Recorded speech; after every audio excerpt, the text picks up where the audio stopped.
Hey guys, so picture this, it's around 900 AD, somewhere deep in the Guatemalan rainforest, and you're about to witness something that would make even the most elaborate modern religious ceremony look like a casual Sunday service. We're talking about a Maya sacrificial ritual, and honestly, the level of precision, symbolism, and sheer theatrical drama involved would put Broadway to shame. But here's the thing that most people get wrong about Maya sacrifice.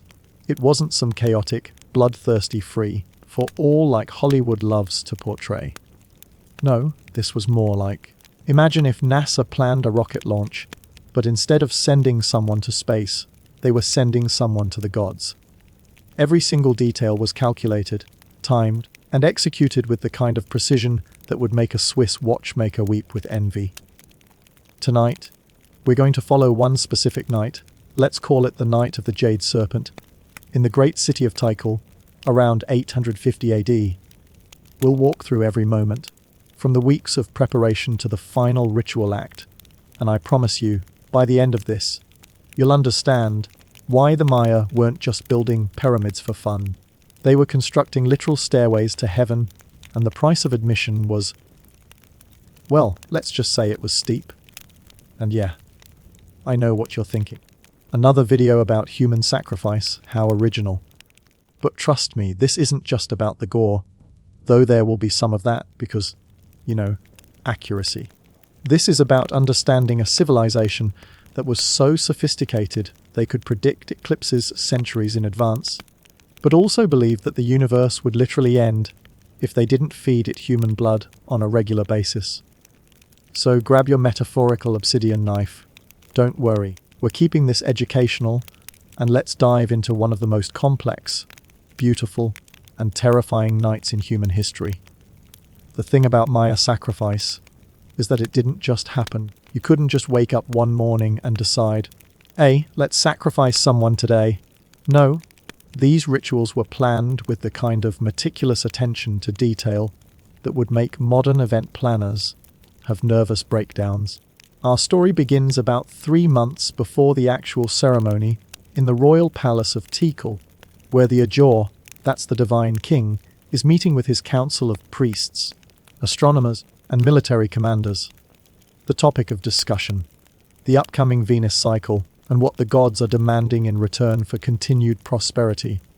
See, the Maya didn't sacrifice people randomly. Every ritual was tied to astronomical events, agricultural cycles, or political necessities. Venus was particularly important because it was associated with warfare and royal power.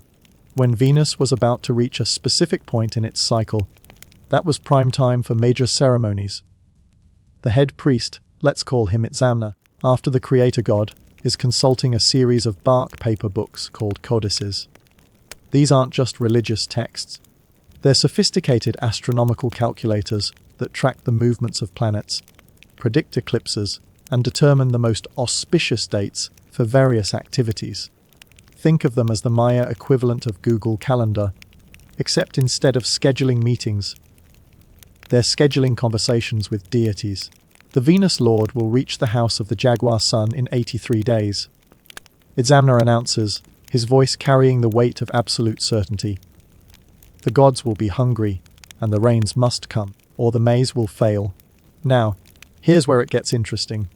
The Maya believed that the universe operated on a kind of cosmic economy. The gods had created humans from maize, literally, according to their creation myth, and in return, humans owed the gods sustenance. But not just any sustenance. The gods needed the most precious substance in the universe, human blood, particularly the blood of nobles and captives taken in warfare. It's like a divine protection racket, except the consequences of not paying up weren't just broken kneecaps. They were cosmic collapse, failed harvests, and the end of civilization as they knew it. So the planning begins. First, they need to select the perfect victim. This isn't a random peasant we're talking about. For a ceremony this important, they need someone special, ideally a captured enemy noble, preferably one taken in recent warfare. The higher the status of the victim, the more valuable the sacrifice. As luck would have it, or perhaps as divine providence would have it, Tikal's warriors, had recently captured a young prince from the rival city of Kalakmal during a border skirmish. His name was Wayab, and he was about 25 years old, trained in warfare, educated in the arts of rulership, and absolutely perfect for what the Maya had in mind. But here's the thing that's going to blow your mind. Wayab knew exactly what was going to happen to him, and in a weird way, he was okay with it. Not happy about it, obviously, but he understood the cosmic significance of his role. In Maya culture, being chosen for sacrifice was actually considered an honor, a terrible, terrifying honor, but an honor nonetheless.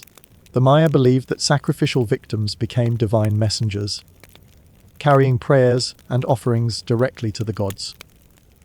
It was like being selected for the ultimate diplomatic mission, except you weren't coming back to file a report. Wayab spent the next 3 months in a strange kind of limbo.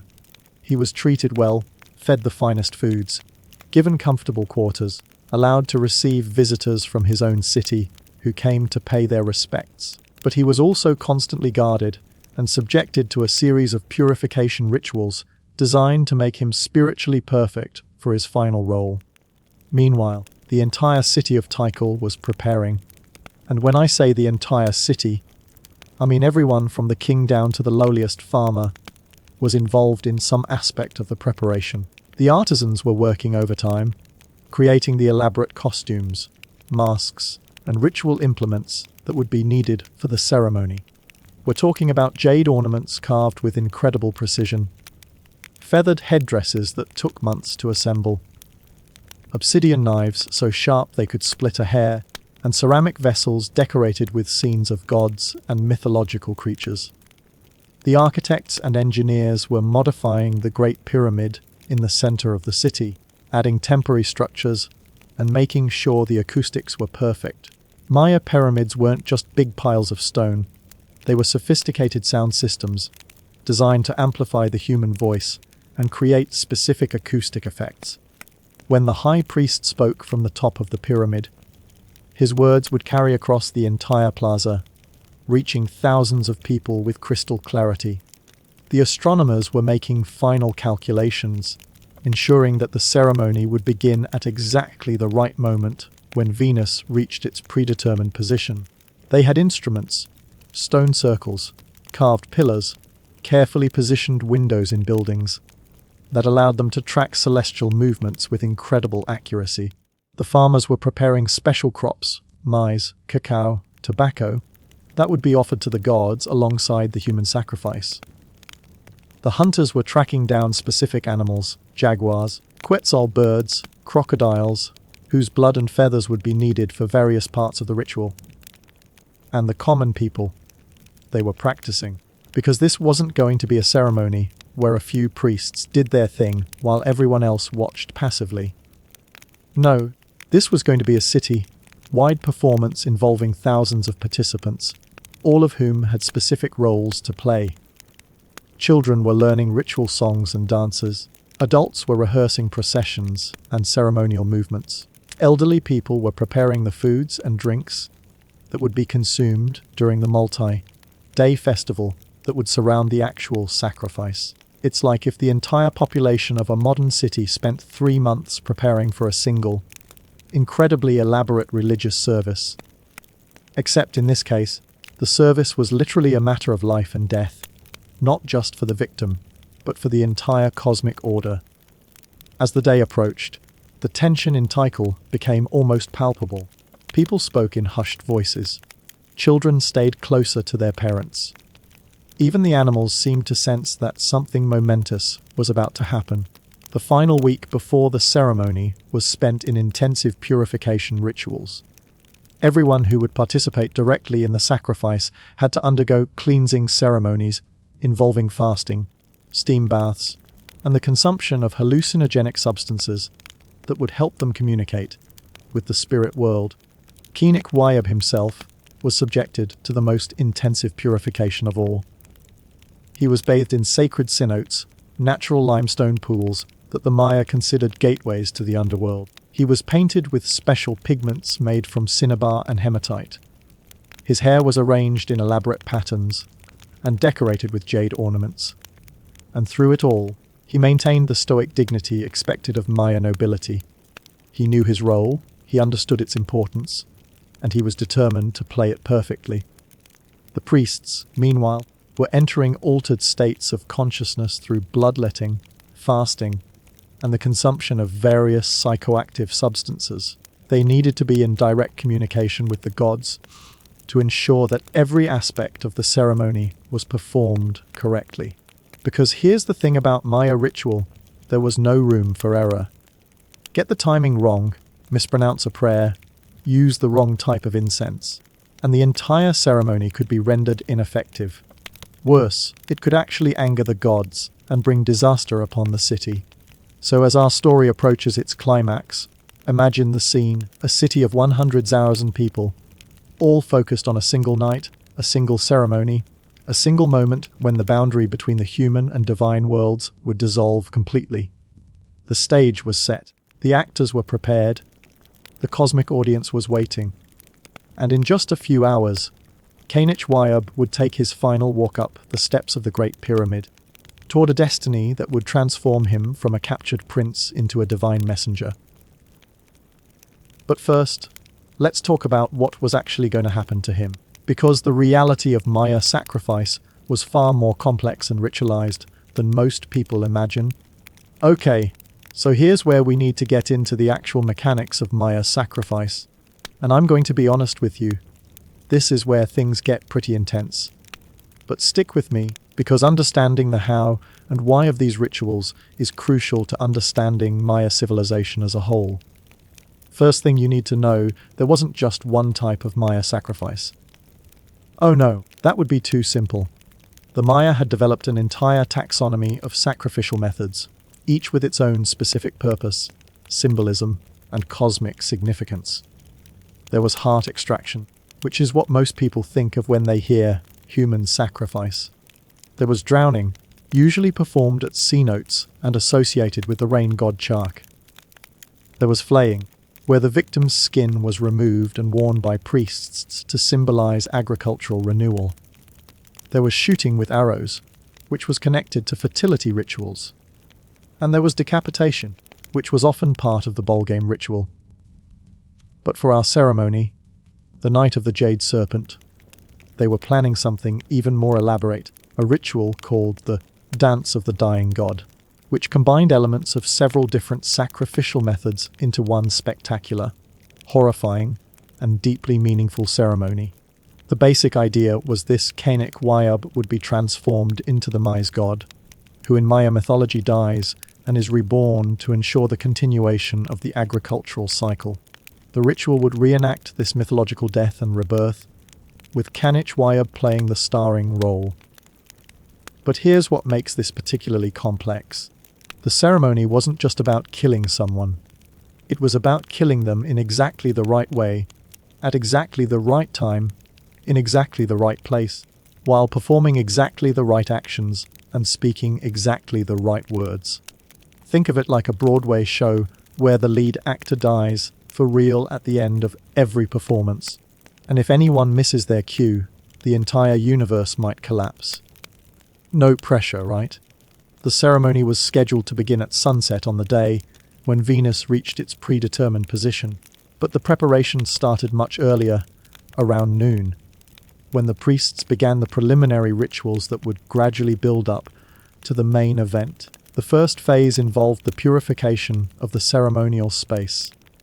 The great plaza in front of the pyramid was swept clean and then blessed with copal incense, a resin that the Maya considered the food of the gods. The smoke from hundreds of incense burners created a thick, sweet, smelling cloud that hung over the entire area. Meanwhile, Kanichwayub was undergoing his final transformation. He was dressed in the elaborate costume of the Maize god, a jade-colored loincloth, a headdress made from quetzal feathers and jade ornaments, and body paint that depicted the sacred symbols associated with maize and fertility. But here's the detail that really gets me. They painted his face with a special blue pigment called Maya blue, which was made from indigo and a rare clay found only in certain parts of the Yucatan. This pigment was incredibly difficult to produce, and was reserved for the most sacred purposes. Recent chemical analysis has shown that Maya blue is actually one of the most durable pigments ever created. It's still bright and vibrant on artifacts that are over 1,000 years old. So they're painting this guy's face with what is essentially the most expensive makeup in the world. Because even though he's about to die, he needs to look absolutely perfect for his meeting with the gods. As the afternoon progressed, the city began to fill with people. And when I say fill, I mean it was like the ancient equivalent of the Super Bowl, except instead of watching athletes compete, they were watching someone die for the salvation of the universe. People came from hundreds of miles away. Nobles from allied cities arrived in elaborate litters, carried by dozens of servants. Merchants closed their shops and brought their entire families. Farmers left their fields and walked for days to witness the ceremony. By late afternoon, the great plaza was packed with an estimated 50,000 people, half the population of the city, plus thousands of visitors. They were arranged in a strict hierarchy, with the most important nobles closest to the pyramid and the common people farther back. But here's what's fascinating. This wasn't a somber, funeral-like atmosphere. No, this was more like a festival. People were wearing their finest clothes, sharing food and drink, playing music, and generally celebrating. Because in Maya cosmology, sacrifice wasn't a tragedy, it was a triumph. It was the moment when human action could directly influence the cosmic order. Children were running around playing games that mimicked the ritual they were about to witness. Vendors were selling food and souvenirs. Musicians were performing traditional songs about the Maize god and his eternal cycle of death and rebirth. It was like Mardi Gras, the World Cup, and Easter Sunday all rolled into one incredibly elaborate celebration of life, death, and divine intervention. As the sun began to set, the mood gradually shifted from festive to reverent. The musicians stopped playing. The vendors packed up their wares. The children moved closer to their parents. A hush fell over the crowd as everyone turned their attention to the Great Pyramid. At the top of the pyramid, barely visible from the plaza below, the priests were making their final preparations. They had arranged the ritual implements on a stone altar. Obsidian knives so sharp they could cut through bone, jade bowls for collecting blood, copal incense for purifying the space, and a series of codices that contained the exact words that needed to be spoken. Kanich was brought to a small chamber at the base of the pyramid, where he underwent one final purification ritual. He was given a drink made from cacao and various psychoactive plants, partly to honor him as a divine being, partly to help him transcend the physical pain of what was about to happen. And here's something that might surprise you. According to several Spanish colonial accounts of similar ceremonies, many sacrificial victims entered a kind of ecstatic trance state during this final phase. The combination of ritual preparation, psychoactive substances, and intense spiritual focus could produce a genuine religious experience. I'm not saying Kanich was happy about dying. Let's be clear about that. But he may have genuinely believed that he was about to become a god. And that belief might have given him the strength to face his fate with dignity. As the last light of the sun disappeared behind the jungle canopy, the ceremony began in earnest. The sound of conch shell trumpets echoed across the plaza, their deep, resonant tones carrying for miles through the forest. Drums began to beat in complex rhythms that had been passed down through generations of priests. And then, from the top of the pyramid, came the voice of the high priest Itzamna, amplified by the pyramid's acoustic design, so that every word could be heard clearly throughout the plaza. Behold, the Maize god comes to die so that the world may live! Behold, the blood of the noble feeds the hungry earth! Behold, the dance of death that brings forth life. The crowd responded with a roar that could probably be heard in neighboring cities. This was it. The moment they had all been waiting for. The night of the Jade Serpent had officially begun. But we're still just getting started, because what happened next was a ritual so complex, so carefully choreographed, and so deeply meaningful that it would take hours to complete. And every single moment of it was designed to ensure that Kanichwayab's death would have maximum cosmic impact. Let me walk you through it step by step, because this is where Maya civilization really shows its sophistication. They weren't just killing someone, they were conducting a symphony of death and rebirth that would resonate through the spirit world and guarantee the survival of their civilization for another year. The actual ascent of the pyramid was a ritual in itself, carefully choreographed to represent the soul's journey from the earthly realm to the divine. Kanichwayab didn't just walk up the steps. Oh no, that would be far too simple for the Maya. Instead, he was carried up on a litter decorated with jade, feathers, and gold, accompanied by a procession of priests, musicians, and dancers. But here's the kicker.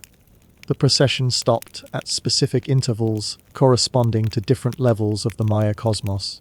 The Maya believed the universe had 13 levels of heaven and 9 levels of the underworld, with the earthly realm in between. As Kanichwayab was carried up the pyramid, the procession paused at predetermined steps that corresponded to these cosmic levels. At each stop, specific prayers were recited, specific offerings were made, and specific ritual actions were performed. It was like a cosmic elevator, except instead of going up floors in a building, they were ascending through the layers of reality itself. The first stop was at the 7th step, representing the earthly realm where humans live. Here, Kanichwayab was presented with gifts from his home city, jade ornaments, feathered cloaks, precious foods, as a final acknowledgement of his earthly status and a farewell to his mortal life. The second stop was at the 14th step, representing the first level of heaven. Here, the priests performed a ritual cleansing with sacred water from the cenotes, symbolically washing away Kanichwayab's human identity and preparing him for divine transformation. The third stop was at the 21st step, representing the level of heaven where the maize god resides. Here, Kanichwayab was offered a final meal of sacred foods, chocolate, honey, tamales made from the finest maize, as a communion with the god he was about to become. And so on, up the pyramid, with each stop involving increasingly elaborate rituals and increasingly powerful spiritual transformations. By the time the procession reached the top of the pyramid, Kanichwayab had been symbolically transformed from a human captive into a divine, being ready to take his place among the gods.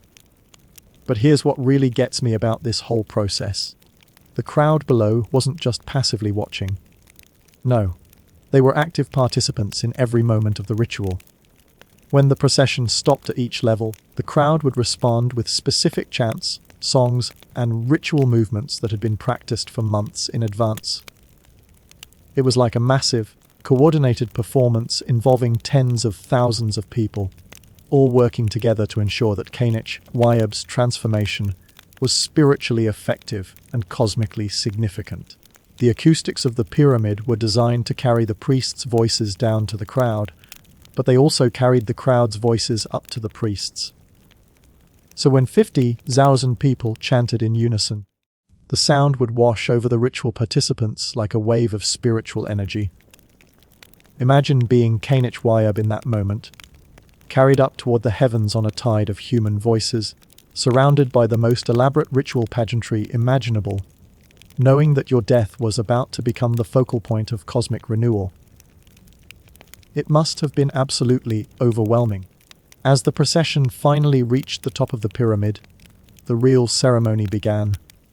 The summit of the pyramid had been transformed into a sacred theater with elaborate decorations, multiple altars, and carefully positioned ritual implements.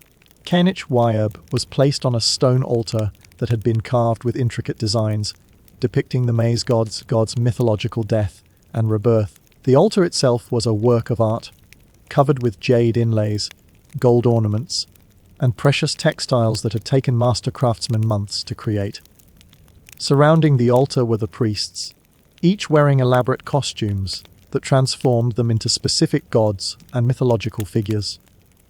The high priest Itzamna wore the mask and regalia of the creator god. Other priests were dressed as the rain god Chak, the sun god Kinich, the moon goddess Ixchel, and various other deities who would witness and participate in the sacrifice. But here's where the Maya really showed their sophistication. This wasn't just a religious ceremony, it was also a political and social event of enormous significance. The sacrifice was being witnessed by representatives from dozens of other Maya cities, and the way Tikal conducted the ritual would be carefully observed and reported back to their home rulers. A successful sacrifice, one that was performed with perfect precision and resulted in favorable omens, would enhance Tikal's reputation and political power. A botched sacrifice could be seen as evidence that the city had lost divine favor, potentially leading to military attacks or the defection of allied cities. So there was enormous pressure on everyone involved to get everything exactly right. The priests had spent years learning the precise words, movements, and timing required for the ritual. The musicians knew exactly when to play and when to stop. The dancers knew their choreography down to the smallest gesture. And Kanich Wayab himself had a crucial role to play. He was expected to face his death with courage and dignity, to speak the ritual responses at the appropriate moments, and to transform himself spiritually from a human victim into a divine sacrifice. As the ceremony reached its climax, the high priest Izamna began the final invocation. His words, amplified by the pyramid's acoustics and carried on the night wind, reached every person in the plaza below. Great gods of the 13 heavens, accept this offering. Noble Kanich Wayab, Prince of Kalakmal, goes now to join the eternal dance of death and rebirth. His blood will feed the hungry earth. His spirit will carry our prayers to the divine realm. Through his sacrifice, the maize will grow, the rains will come, and the world will continue.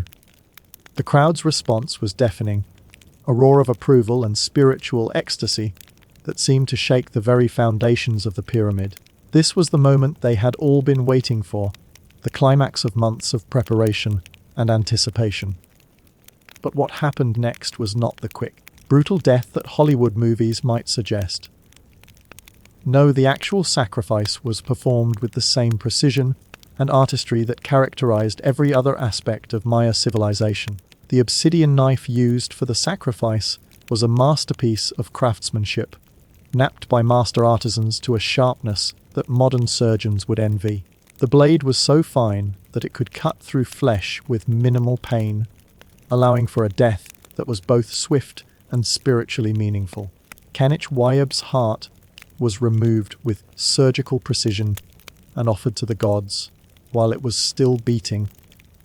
The Maya believed that the life force contained in the heart was the most precious gift they could offer to the divine realm. But even this wasn't the end of the ceremony. The heart was placed in a jade bowl and burned with copal incense, sending its essence up to the gods in the form of sacred smoke. Kanich Wayab's blood was collected in ceramic vessels and used to anoint the various altars and sacred objects on the pyramid. His body was then prepared for the final phase of the ritual, the symbolic rebirth that would complete the cycle of death and renewal. And here's where the Maya cosmology gets really complex, because Kanich Wayab's death wasn't seen as an ending, it was seen as a transformation. According to Maya belief, his spirit would now travel through the underworld, face various trials and challenges, and eventually be reborn as a divine being. The ceremony continued through the night, with different phases corresponding to different stages of this spiritual journey. There were prayers for Kanich Wayab's safe passage through the underworld, offerings to help him overcome the obstacles he would face, and ritual reenactments of key episodes from Maya mythology. By dawn, when the ceremony finally concluded, Kanich Wayab had been transformed from a human captive into a divine messenger, and the entire city of Tikal had participated in a cosmic drama that would ensure their survival and prosperity for another year. But the story doesn't end there, because the effects of the night of the Jade Serpent would ripple outward through Maya society in ways that would influence politics, religion, and daily life for generations to come. Now, here's where the story gets really interesting. because what happened after the sacrifice was just as important as the sacrifice itself. The Maya didn't just kill someone and call it a day. Oh no, they had developed an entire post-sacrifice protocol that was designed to maximize the spiritual and political benefits of the ritual. First, there was the matter of Wayab's body. In Maya cosmology, the physical remains of a sacrificial victim retained spiritual power long after death. So the body couldn't just be disposed of, it had to be treated with the same reverence and precision that characterized the sacrifice itself. Wayab's body was carefully prepared for burial using techniques that would preserve it for the afterlife journey. The body was painted with cinnabar, a red mineral that the Maya associated with blood and life force. It was dressed in the finest textiles and adorned with jade ornaments that would help the spirit navigate the underworld. But here's the fascinating part. Wayab wasn't buried alone. He was interred in a specially constructed tomb, along with a complete retinue of grave goods that would serve him in the afterlife. We're talking about ceramic vessels filled with food and drink, obsidian tools, jade jewelry, feathered ornaments, and even small sculptures depicting the gods who would guide him on his journey. The tomb itself was a work of art, carved with intricate hieroglyphs that told the story of Wayab's sacrifice and transformation. These weren't just decorative elements, they were magical texts designed to ensure that his spirit would be properly recognized and honored in the divine realm. And get this, the tomb was positioned at a specific location that corresponded to astronomical alignments. The Maya believed that the spirits of the dead traveled along the same paths as the planets and stars, so the tomb's orientation was crucial for ensuring that Wayab's spirit would find its way to the correct destination in the afterlife. But the post-sacrifice activities weren't limited to burial preparations. The entire city of Tikal was buzzing with spiritual energy, and the priests had to channel that energy in productive directions. The blood that had been collected during the sacrifice was used in a series of secondary rituals designed to bless the city's crops, protect its warriors, and ensure the fertility of its women. Drops of Wayab's blood were mixed with seeds before planting, applied to weapons before battle, and used to anoint pregnant women to ensure safe childbirth. The jade bowl that had held his heart was placed in the city's most sacred shrine, where it would serve as a permanent conduit between the human and divine realms. People would come from across the Maya world to pray before this bowl, believing that their petitions would be carried directly to the gods by Wayab's spirit. Meanwhile, the political ramifications of the sacrifice were playing out across the Maya world. Representatives from other cities who had witnessed the ceremony were returning home with detailed reports of Tikal's spiritual power and organizational capabilities. Some of these reports were favorable. Cities that were already allied with Tikal saw the successful sacrifice as confirmation of their wise political choices.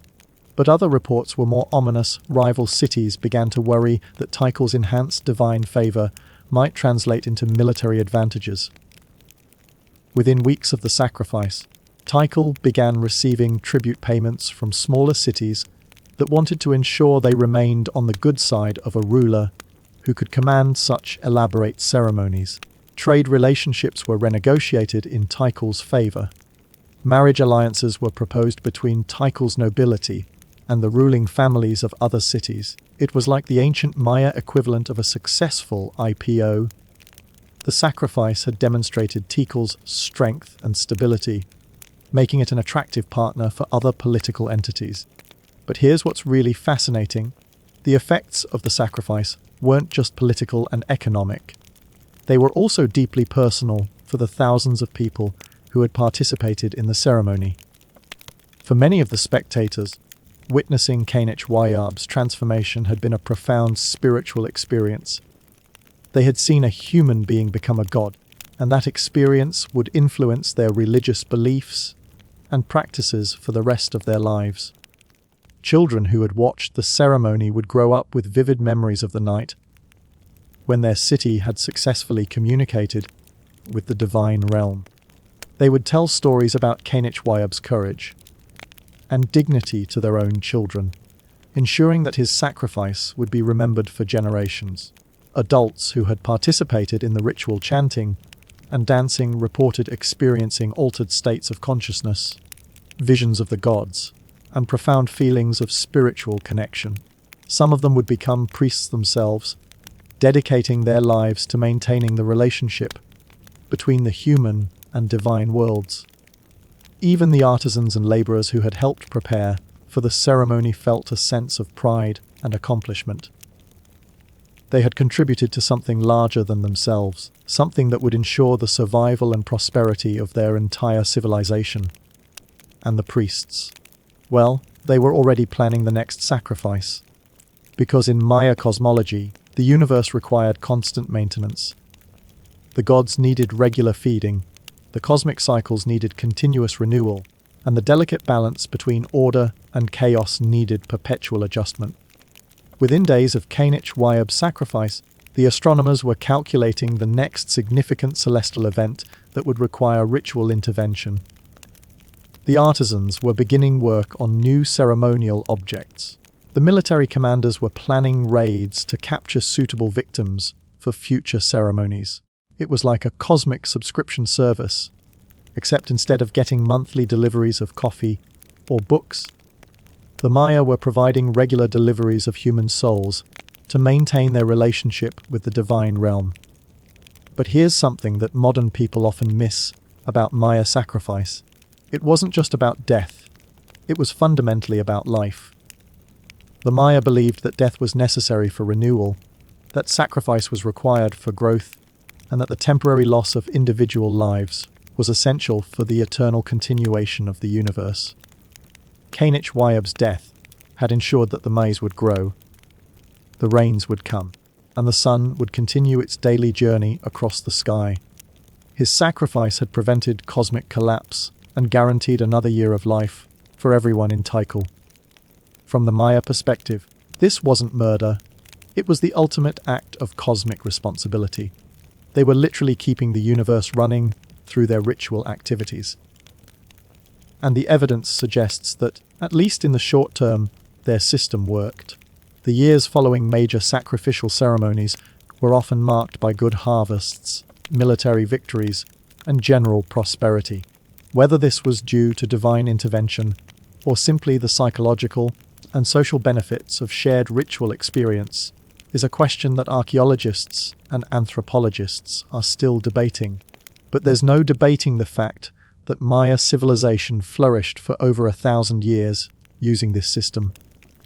They built some of the most sophisticated cities in the ancient world, developed advanced mathematics and astronomy, created complex writing systems, and maintained trade networks that stretched from Mexico to South America. All of this was supported by a religious system that required regular human sacrifice. It's an uncomfortable truth for modern sensibilities, but it's a truth nonetheless.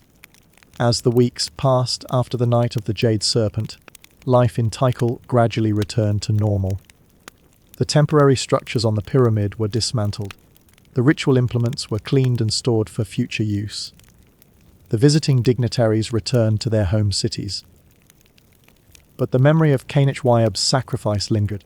His name was added to the city's official records, ensuring that future generations would remember his contribution to their survival. His story became part of the oral tradition that parents shared with their children. And somewhere in the divine realm, according to Maya belief, Kanich had taken his place among the gods, where he would continue to watch over the city of Tycho and intercede on behalf of its people. His death had become eternal life. His sacrifice had become divine service. His ending had become a new beginning. And that, ultimately, is what the Night of the Jade Serpent was really about: not death, but transformation. Not ending, but renewal. Not destruction, but the eternal cycle of cosmic maintenance that kept the Maya world spinning on its axis. But to really understand the full significance of what happened that night, we need to zoom out and look at the bigger picture of Maya civilization. Because sacrifice wasn't just a religious practice, It was the foundation of an entire way of life. Let's step back for a moment and talk about what made Maya sacrifice so different from what most people imagine when they think about ancient human sacrifice. Because here's the thing, the Maya weren't bloodthirsty savages randomly killing people for kicks. They were sophisticated intellectuals who had developed one of the most complex theological systems in human history. Think about it this way. The Maya were simultaneously developing advanced mathematics, precise astronomical calculations, sophisticated writing systems, and complex urban planning. These weren't primitive people operating on superstition and fear. These were some of the smartest humans who ever lived, and they had very specific, logical reasons for everything they did. Their sacrifice system was based on a cosmological model that was internally consistent, mathematically precise, and empirically tested over centuries of observation. They had noticed correlations between ritual activities and natural phenomena, and they had developed theories to explain these correlations. When they performed a sacrifice before the rainy season, and the rains came on schedule, that wasn't coincidence to them. That was evidence that their 继续写作关于玛雅人精密的祭祀之夜的内容 cosmological model was correct. When they sacrificed captives before military campaigns and achieved victory that confirmed their understanding of how divine favor worked, when they performed renewal ceremonies and their crops flourished, that validated their entire theological framework. From their perspective, they weren't engaging in primitive superstition. They were conducting sophisticated scientific experiments in divine mechanics. The fact that their experiments involved human lives doesn't make them less scientific from a Maya standpoint. It just makes them more serious. And here's what really blows my mind about Maya sacrifice. They had developed quality control systems that would make modern corporations jealous. Every aspect of the ritual was standardized, documented, and continuously refined based on observed results. The priests kept detailed records of which types of sacrifices produced which types of outcomes. They tracked correlations between victim characteristics and ritual effectiveness. They maintained databases, yes, actual databases carved in stone and written on bark paper, that recorded the results of hundreds of ceremonies over multiple generations. If a particular type of sacrifice consistently failed to produce the desired results, they would modify the ritual. If a new technique proved especially effective, it would be incorporated into the standard protocol. They were literally conducting peer review of their sacrificial practices. Take the case of Wayub, for example. The decision to use him for the night of the Jade Serpent wasn't random. It was based on careful analysis of previous ceremonies and their outcomes.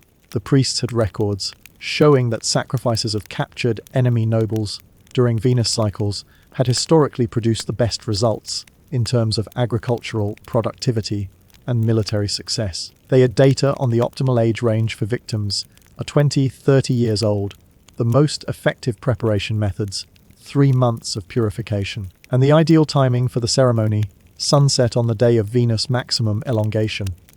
Wayub fit all of these criteria perfectly. He was the right age, the right social status, captured at the right time, and available for sacrifice during the optimal astronomical window. From the Maya perspective, using him for this ceremony wasn't cruel, it was logical. But here's where it gets even more complex. The Maya had also developed sophisticated ethical frameworks for their sacrificial practices. They didn't just grab random people off the street. They had very specific rules about who could be sacrificed, under what circumstances, and for what purposes. Enemy captives taken in warfare were considered ideal victims because their deaths served multiple purposes. They eliminated potential threats, demonstrated divine favor for the victorious city, and provided the gods with high-quality spiritual nourishment. Volunteers were also acceptable, and yes, there were volunteers. Maya nobles sometimes offered themselves for sacrifice during times of extreme crisis, believing that their willing deaths would be especially pleasing to the gods. Children were occasionally sacrificed, but only under very specific circumstances, usually during ceremonies related to the rain god Cha, and only children who met certain physical and spiritual criteria. But random murder of innocent civilians, that was actually forbidden by Maya religious law. The gods were picky eaters, and they only accepted offerings that met their exacting standards. This brings us to one of the most fascinating aspects of Maya sacrifice, the role of consent and agency in the ritual process. Because while Kanich Wayab was certainly a captive who didn't choose his fate, he did have agency in how he faced that fate. Maya sacrificial victims were expected to participate actively in their own deaths. They had lines to speak, actions to perform, and spiritual transformations to undergo. A victim who refused to cooperate, who struggled or screamed or tried to escape, would ruin the entire ceremony. So the 3-month preparation period wasn't just about physical purification, it was also about psychological preparation. Kanich Wayab had to be convinced, on some level, that his death was meaningful and necessary. He had to internalize the Maya worldview sufficiently to play his role convincingly, and the evidence suggests that this psychological preparation was often successful. Spanish colonial accounts describe sacrificial victims who walked calmly to their deaths, spoke their ritual lines clearly, and maintained dignity throughout the process. This wasn't because they were drugged into compliance, although psychoactive substances were certainly part of the preparation.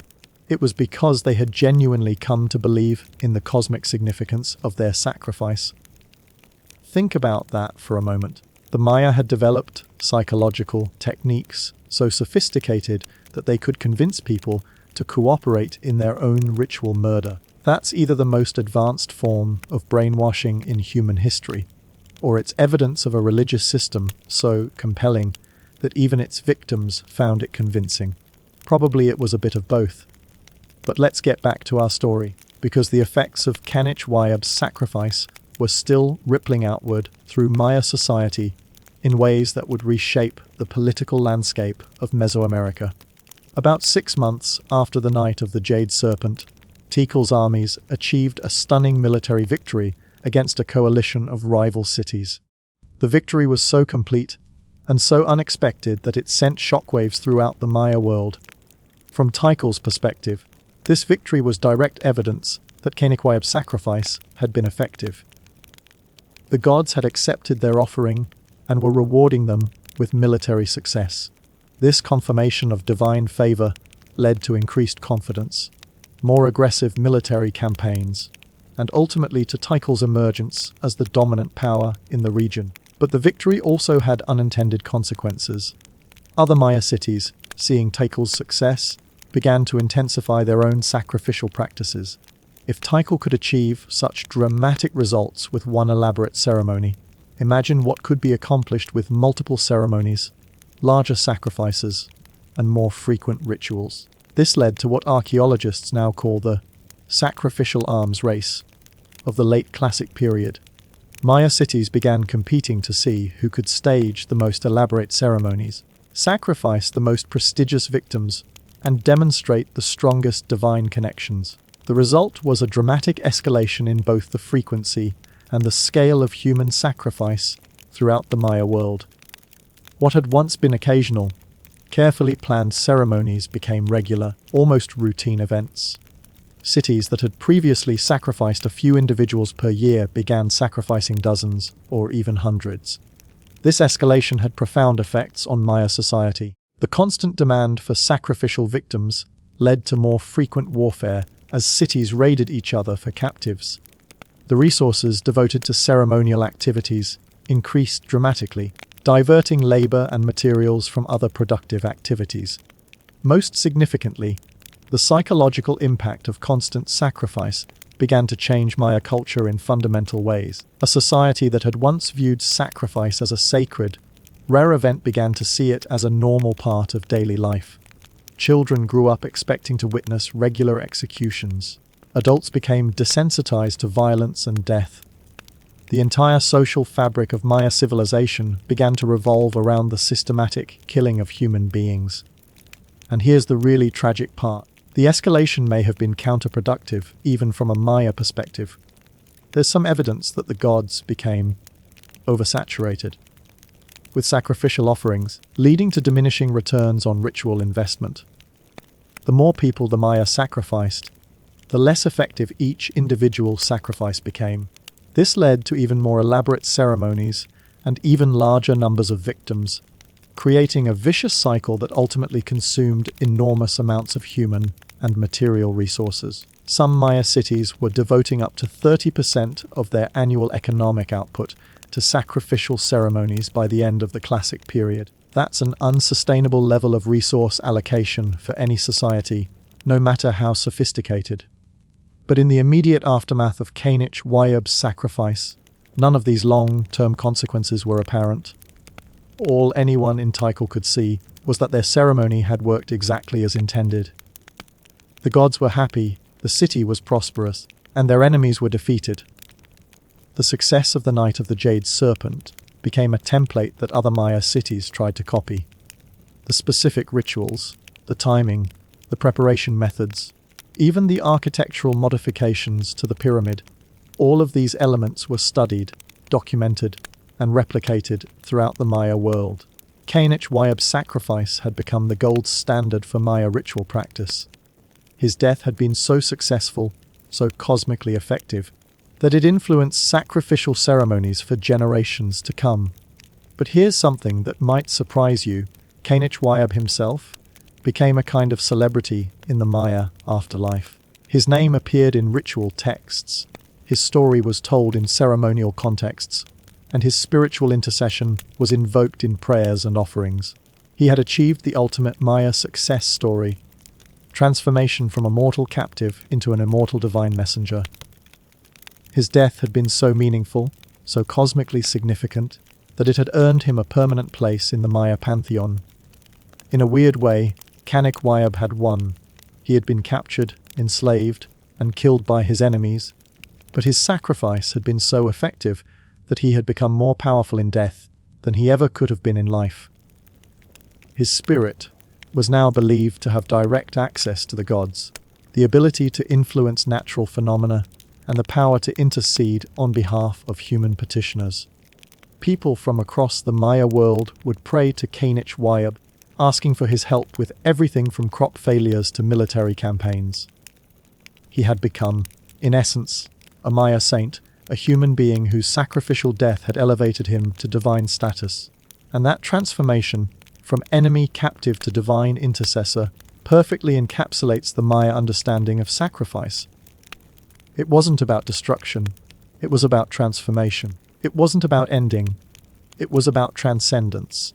Kanich-Wayub's death had been the beginning of his real life, his eternal existence as a bridge between the human and divine worlds.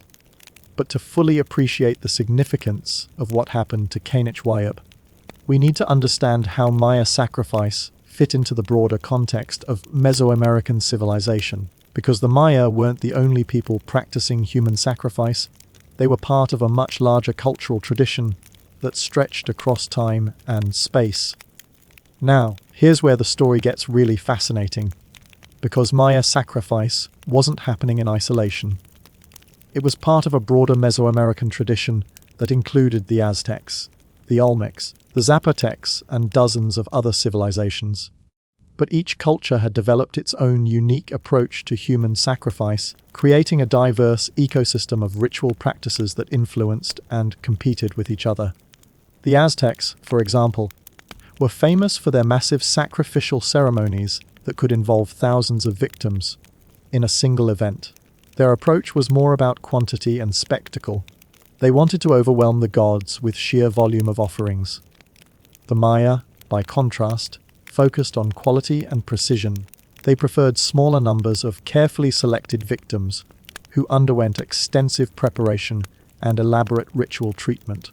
It was the difference between a McDonald's approach to sacrifice and a 5-star restaurant approach. But here's what's really interesting. These different approaches weren't just cultural preferences. They reflected different theological understandings of how sacrifice actually worked.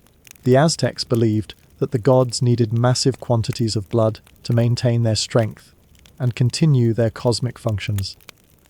Their creation myth described the gods sacrificing themselves to create the world, and humans were obligated to repay that debt through constant offerings of blood and hearts. The Maya, on the other hand, believed that the gods were more interested in the spiritual quality of the sacrifice than the physical quantity. They thought that one perfectly executed ceremony with the right victim could be more effective than dozens of sloppy rituals with random captives. These theological differences led to very different practical approaches. Aztec sacrificial ceremonies were often chaotic, bloody affairs with hundreds of priests working simultaneously to process large numbers of victims as quickly as possible. Maya ceremonies were more like elaborate theatrical performances, with every detail carefully choreographed and every participant playing a specific role in a cosmic drama. But both approaches were based on the same fundamental assumption, that human sacrifice was necessary for the continued existence of the universe. Without regular offerings of human blood, the sun would stop rising, the rains would stop falling, and the world would collapse into chaos. This wasn't just religious belief, it was scientific theory, at least from a Mesoamerican perspective. These civilizations had observed correlations between sacrificial activities and natural phenomena, and they had developed explanatory models to account for these correlations. When they performed sacrifices before the rainy season and the rains came, that was evidence that their theory was correct. When they failed to perform sacrifices and experienced droughts or military defeats, that confirmed the importance of maintaining proper ritual practices. From their perspective, they weren't engaging in primitive superstition. They were conducting applied theology based on centuries of empirical observation. And here's the thing that modern people often miss. Their system actually worked, at least in the short term. Maya and Aztec civilizations flourished for centuries while practicing regular human sacrifice. Their cities grew, their populations increased, their territories expanded, and their cultural achievements reached extraordinary heights. Whether this success was due to divine intervention or simply the social and psychological benefits of shared ritual experience is a question that scholars continue to debate. But there's no denying that human sacrifice was associated with some of the most successful civilizations in human history. The Maya, in particular, achieved remarkable things while practicing regular sacrifice. They developed the most sophisticated writing system in the Americas, created mathematical concepts that wouldn't be discovered in Europe for centuries, built astronomical observatories that could predict eclipses with incredible accuracy, and constructed cities that housed hundreds of thousands of people.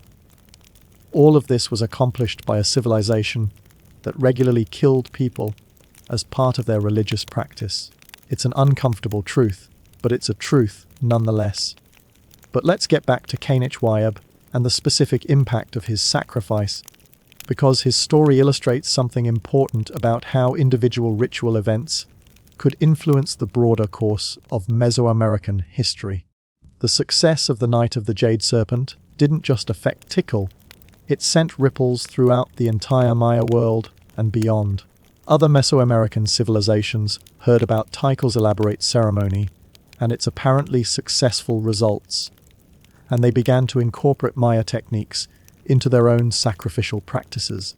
The Zapotecs, who lived in what is now southern Mexico, began adopting Maya-style preparation methods for their sacrificial victims. The Mixtecs started using Maya astronomical calculations to time their ceremonies. Even the Aztecs, who wouldn't emerge as a major power for several more centuries, were influenced by Maya sacrificial innovations. Cainich death had become a case study in effective ritual practice, studied and imitated throughout Mesoamerica. His sacrifice had achieved something that few individual ritual events ever accomplish. It had influenced the religious practices of an entire civilization. But the story doesn't end there, because the effects of Maya sacrifice extended far beyond the religious sphere. The constant demand for sacrificial victims had profound impacts on politics, economics, warfare, and social organization throughout Mesoamerica. Cities that could capture large numbers of high, quality victims gained prestige and political influence. Trade relationships were often based on the exchange of captives rather than goods. Military campaigns were planned around the need to acquire sacrificial offerings rather than territorial conquest. The entire political economy of Mesoamerica was shaped by the requirements of human sacrifice. It was like a massive, continent-spanning industry dedicated to the production and consumption of human lives. And at the center of this industry were people like Wayab, individuals whose deaths had become commodities in a cosmic marketplace, where human blood was the ultimate currency. But here's what's really remarkable about Wayab's story. Despite being a victim of this system, he had achieved a kind of immortality through his participation in it. His name was remembered, his story was told, and his spiritual intercession was sought by people throughout the Maya world. In a civilization where most people lived and died in anonymity, Wayab had achieved something approaching fame.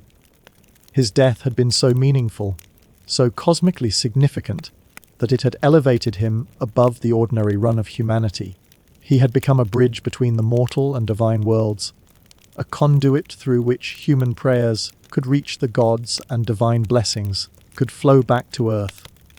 From a Maya perspective, this was the ultimate success story. Wayab had transcended the limitations of mortal existence and achieved a form of eternal life that was more real and more powerful than anything he could have accomplished as a living prince.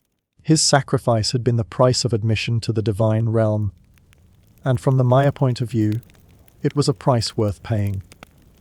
But to understand why the Maya believed this so strongly, we need to look at their understanding of death and the afterlife, because Maya concepts of mortality were very different from modern Western ideas. The Maya didn't think of death the way we do. For us, death is usually seen as an ending, the cessation of consciousness, the termination of individual existence, the final boundary that separates life from non-life. But for the Maya, death was more like a career change. It was a transition from one type of existence to another, with different responsibilities, different capabilities, and different relationships to the cosmic order. Living humans were seen as temporary beings whose primary function was to maintain the physical world through labor, reproduction, and ritual activity. Dead humans, on the other hand, became permanent beings whose function was to maintain the spiritual world through intercession, guidance, and cosmic maintenance. From this perspective, Wayab's sacrifice wasn't a tragedy, it was a promotion. He had been elevated from a temporary, limited existence as a mortal prince to a permanent, unlimited existence as a divine messenger. His death had been his graduation ceremony, and his sacrifice had been his thesis project demonstrating his readiness for advanced spiritual responsibilities. The Maya believed that the afterlife was structured like a complex bureaucracy, with different levels of authority and different areas of specialization. Ordinary people who died natural deaths might become minor functionaries in this cosmic civil service, responsible for small-scale tasks like protecting individual families or ensuring good weather for specific fields. But people who died through sacrifice, especially elaborate, well-executed sacrifices like Wayab's, were fast-tracked to senior positions in the divine hierarchy. They became department heads in the cosmic bureaucracy, with authority over major natural phenomena and the ability to influence the fate of entire cities. This wasn't just religious belief, it was career planning. Maya nobles sometimes volunteered for sacrifice, not because they were suicidal, but because they saw it as the most effective way to advance their post-mortem careers. Think about it from their perspective. You could live out your natural lifespan as a minor prince in a small city, wielding limited political power and eventually dying in obscurity. Or you could volunteer for a major sacrificial ceremony and immediately become a divine intercessor with the power to influence the fate of thousands of people. From a Maya cost-benefit analysis, sacrifice was often the better career move. But this raises an interesting question. If sacrifice was such a good deal for the victims, Why did the Maya need to capture enemies and coerce volunteers? Why didn't people line up to be sacrificed? The answer is that while the Maya believed sacrifice was ultimately beneficial for the victim, they also recognized that it required enormous courage and spiritual preparation. Not everyone was ready for immediate promotion to divine status. Most people needed to live full human lives, accumulate spiritual experience, and develop the wisdom and strength necessary for divine responsibilities. Premature death through sacrifice was only appropriate for individuals who had already demonstrated exceptional spiritual qualities. Wayab, for example, was considered suitable for sacrifice not just because he was a captured enemy, but because he was a trained warrior and educated noble who had already proven his courage, intelligence, and leadership abilities. He had the qualifications necessary for a senior position in the divine bureaucracy. Random peasants, by contrast, might not be ready for such advanced spiritual responsibilities. Their deaths through sacrifice might actually be wasted, failing to produce the cosmic benefits that the ceremony was designed to achieve.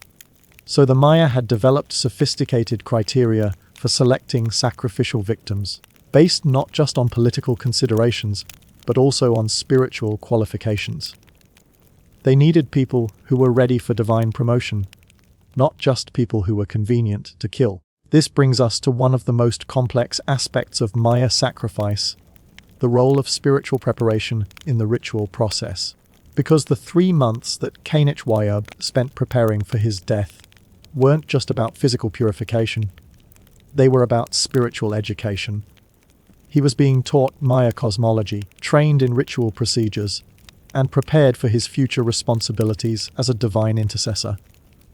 By the time of his sacrifice, he would have understood more about Maya theology than most ordinary people learned in their entire lifetimes. He was being educated for his new job as a cosmic civil servant, and his death was essentially his final exam.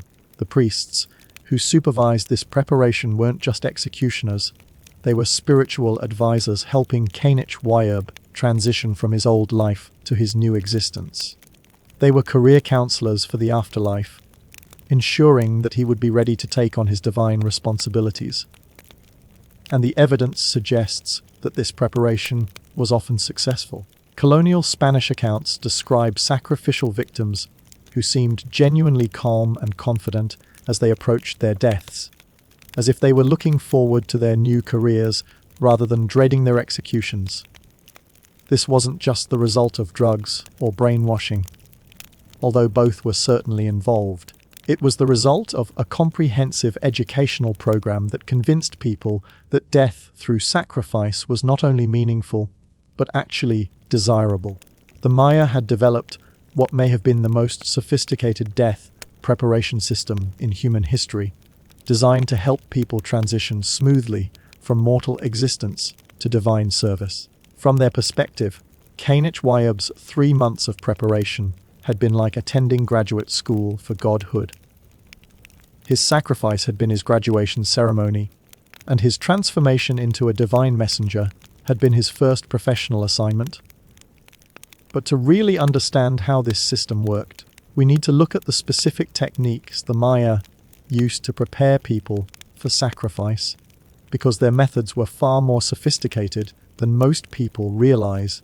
The psychological preparation of sacrificial victims was one of the most advanced aspects of Maya civilization, involving techniques that modern psychologists would recognize as sophisticated forms of cognitive behavioral therapy, guided meditation, and consciousness alteration. Wayab's preparation began the moment he was selected for sacrifice, with a complete restructuring of his daily routine designed to gradually shift his identity from captured enemy to divine messenger. The first phase involved what we might call identity dissolution, the systematic removal of all the social markers that had defined his previous existence. His hair was cut in a specific pattern that marked him as sacred. His clothes were replaced with ritual garments. His name was changed to include divine epithets that reflected his new status. He was no longer Wayab, Prince of Calakmul. He was now Wayab, Itzam, the divine messenger of the Creator God. This wasn't just a symbolic change. It was a psychological technique designed to help him internalize his new identity. The second phase involved intensive education in Maya cosmology and ritual practice.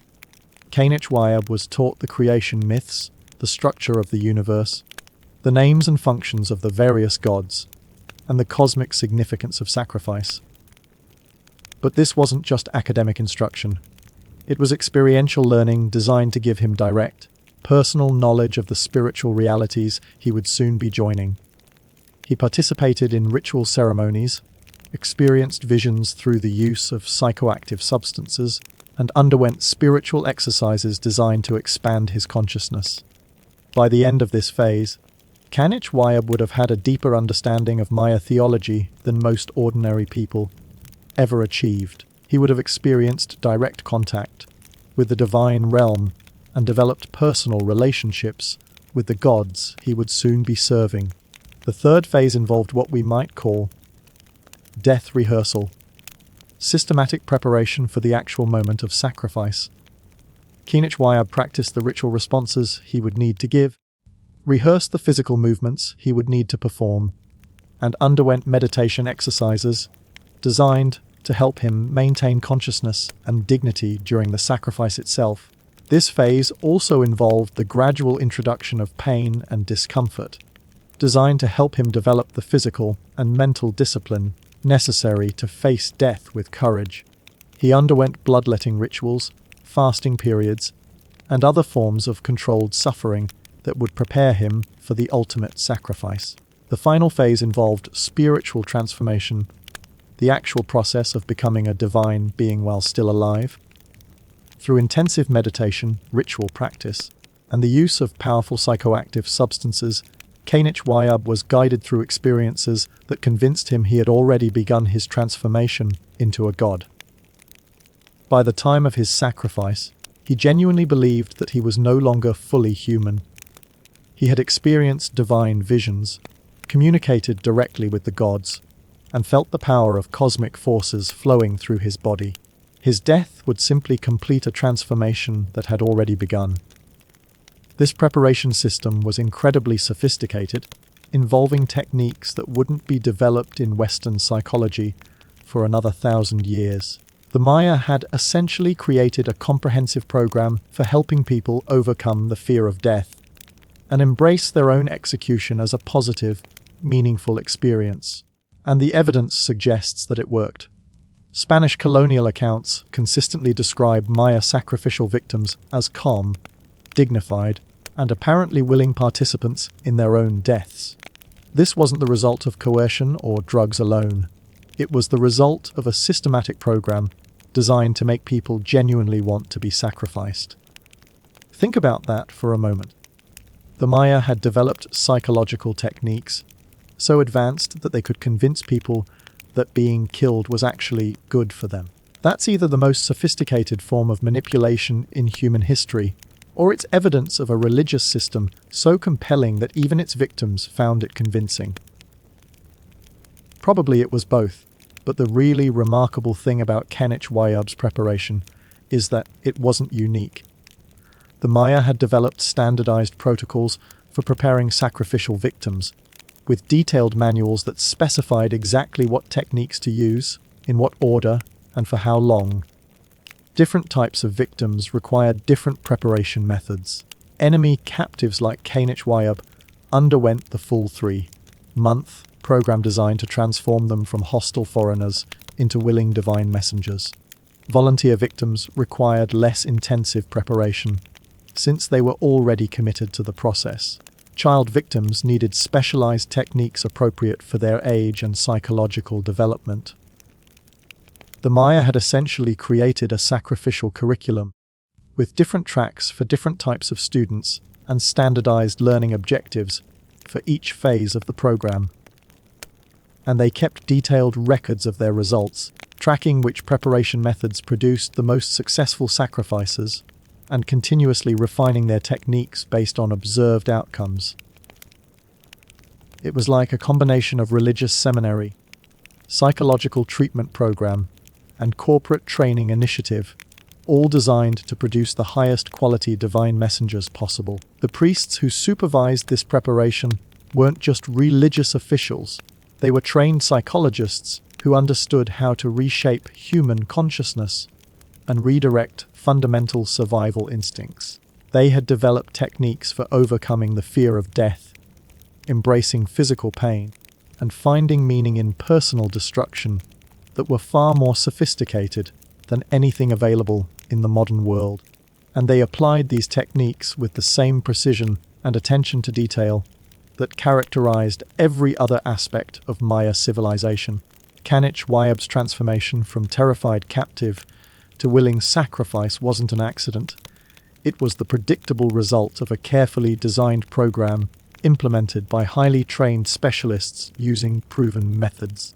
By the time he walked up the pyramid steps for his final ceremony, he had been psychologically reconstructed from the ground up.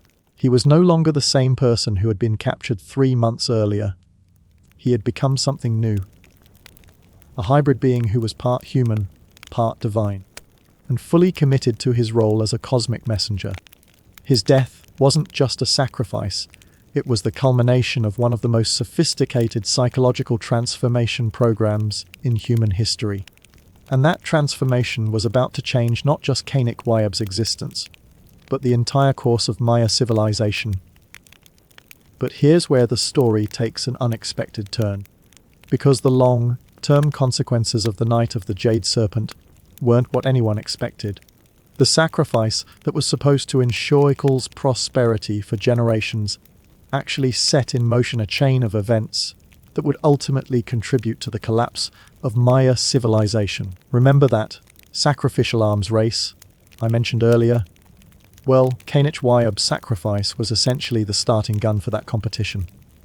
The ceremony was so successful, so impressive, and so widely reported that it created unrealistic expectations for future sacrificial events.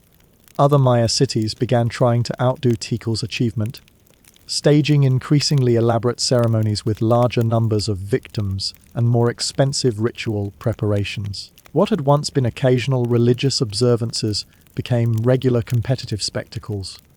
The problem was that this escalation was economically unsustainable. The resources required for major sacrificial ceremonies, the labor materials, food, and administrative overhead were enormous.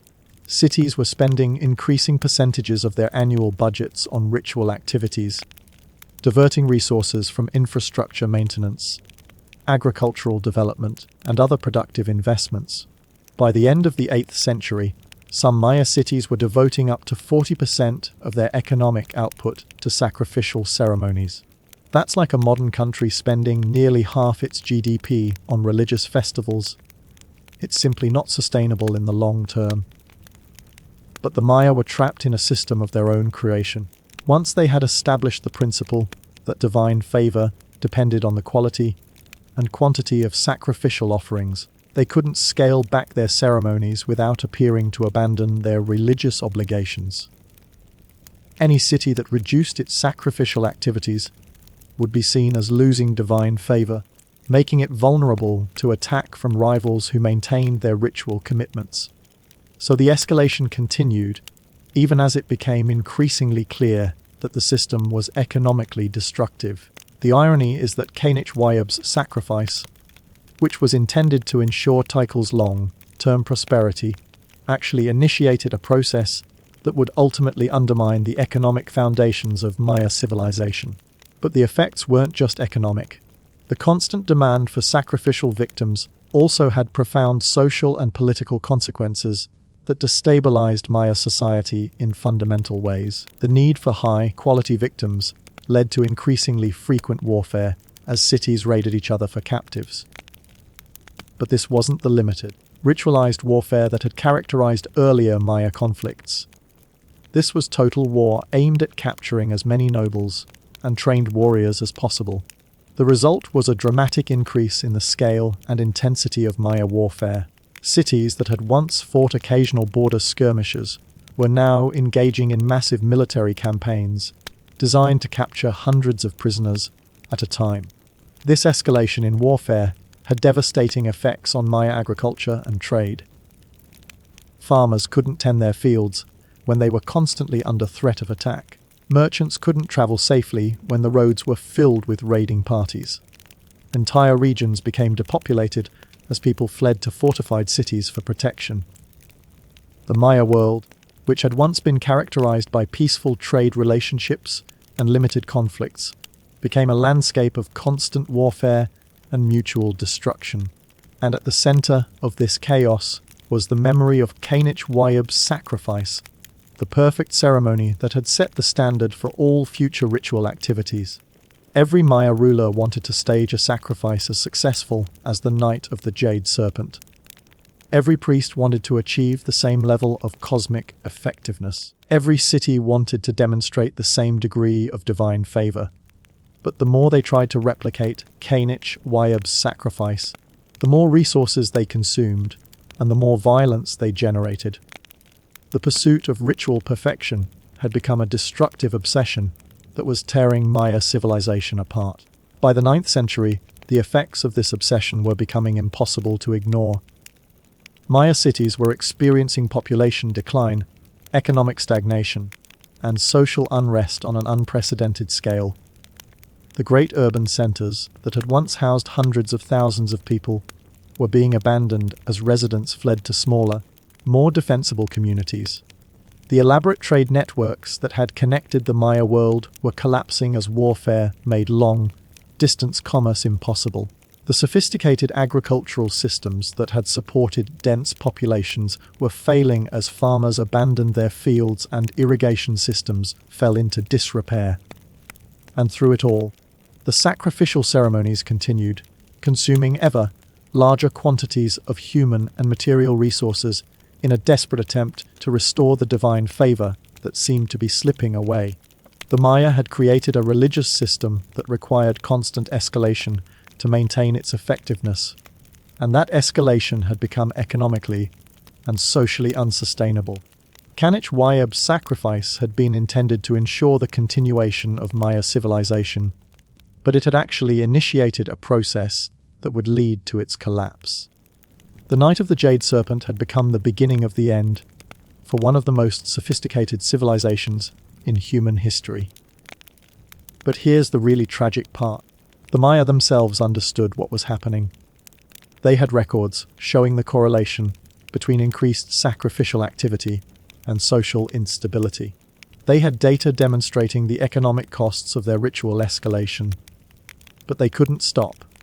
Their religious system had created a logic that made de-escalation impossible. Any reduction in sacrificial activity would be interpreted as a loss of divine favor, making the city vulnerable to both supernatural and human enemies.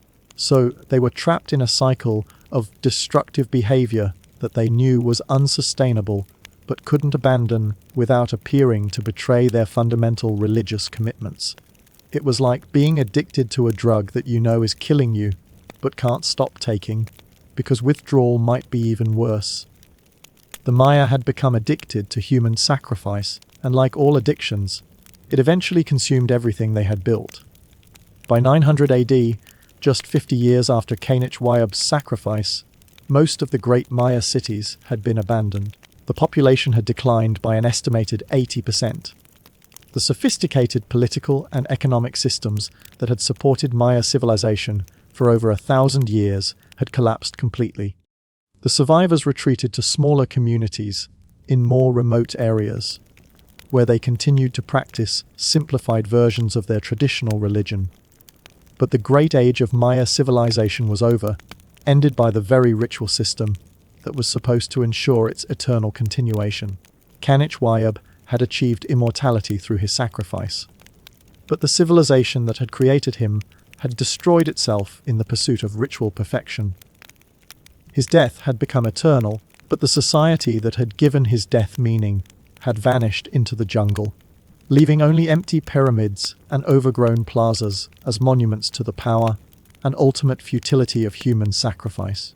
And that, ultimately, is the real lesson of the Night of the Jade Serpent. It's not just a story about ancient religious practices or exotic cultural differences. It's a story about how even the most sophisticated civilizations can be destroyed by their own success, how the pursuit of perfection can become a form of self-destruction, and how the very systems we create to ensure our survival can ultimately become the instruments of our doom. The Maya weren't primitive savages who didn't know any better. They were brilliant, sophisticated people who created one of the most advanced civilizations in human history. But they also created a religious system that was so compelling, so internally consistent, and so apparently effective that they couldn't abandon it even when it began to destroy them. Cainich sacrifice was the perfect expression of that system. Beautiful, meaningful, and ultimately catastrophic. His death had saved the world, but it had also doomed the civilization that had created him. And in the end, that may be the most human thing about the entire story, because we all create systems, religious, political, economic, social, that we believe will protect us and ensure our prosperity. And sometimes those systems work so well that we can't imagine living without them, even when they begin to consume everything we hold dear. The Maya weren't so different from us. They just took their beliefs to their logical conclusion, and that conclusion was the end of everything they had built. Cainich sacrifice had been perfect, in every way except one. It had worked too well. And sometimes, in human history, perfect success is the most dangerous failure of all.